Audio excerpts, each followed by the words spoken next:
Don't get me started. This, the final question of the evening. It's the final answer of the evening. But I don't know if you're ready for it. Are you ready? I'm ready. Okay. I have no message for the children at all, because they're not the ones with the problem.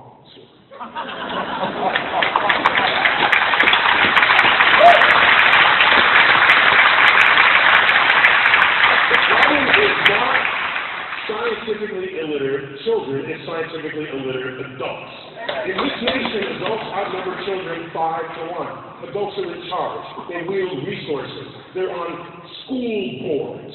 They allocate funding for agencies, governmental, municipal. Children are born scientists. They're curious about everything around them.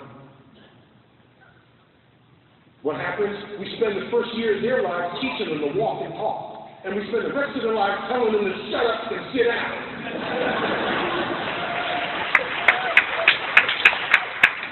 Imagine what kind of kids we would have if we had scientifically literate adults raising. They would see children poking around the home. Most of the time, you're going to prevent what it is they want to do. The child walks into the kitchen and there's an egg up on the counter.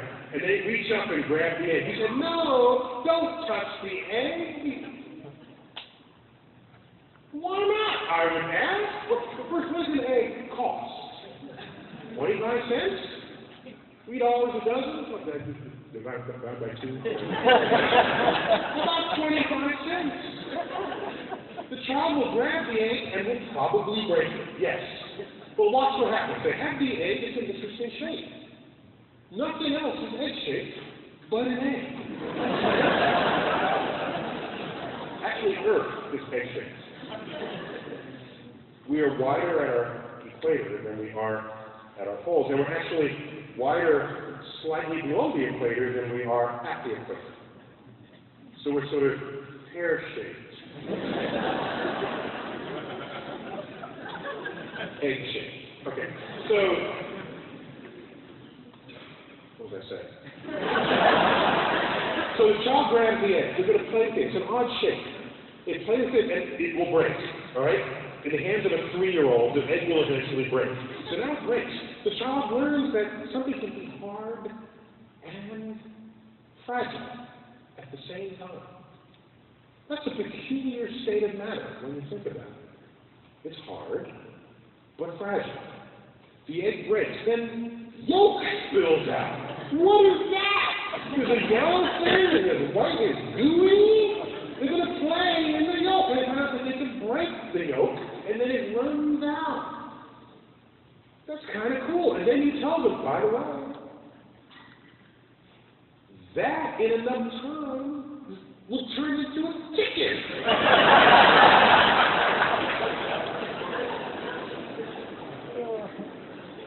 Look at the enlightenment that took place for 25 cents. But no, you're going to say, don't touch the egg because you're going to break it, and you judge that that's the wrong thing for the child to do. I submit to you that most things that a child wants to do in the home will be disruptive, yes, but everything they do is fundamentally a science experiment, conducted by a child, driven by their curiosity. And every time you say don't, you are squashing that curiosity. That's why when kids enter middle school and high school, they no longer care what to learn. Because we've beaten it out of them. You know what a scientist is? A full-grown scientist is a kid who never grew up.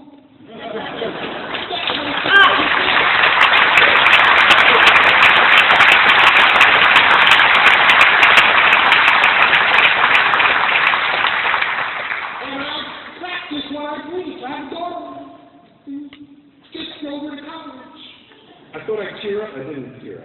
I was ready for it. It's like, no, we're done here. I'm going home. I'm writing a check for this So when she was a little girl, we were weaning her off of the sippy cup, and we gave a cup with no top on it, and she's in a high chair, she's strapped in, and she reaches for the cup of milk, and it spills, and then the milk sort of moved along the dining room table, and then it hit the gap between the two E's. What do you call these things? E's. Leaves. And then it dripped between the leaves, and she leaned over and saw it drip down. And just quietly mopped it up, poured another glass. Now this time, she accidentally, on purpose, does it again. So I claim that was an experiment in fluid dynamics that she was conducting.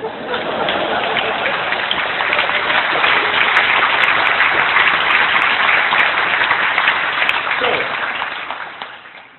I don't have a message for your kids. I have a message for you and every adult in here and for myself. If you have kids, you didn't have kids so that you will have a neat house. These are not commensurate facts. Your house is their laboratory. Short of whatever might kill them, let them do whatever they want because that is the expression of their curiosity. And with scientifically literate adults, we are guaranteed to have scientifically literate children raised by them. And that is the future of this country and of this world that I want to see. And that's the best hope I can leave you with tonight. Thank you all.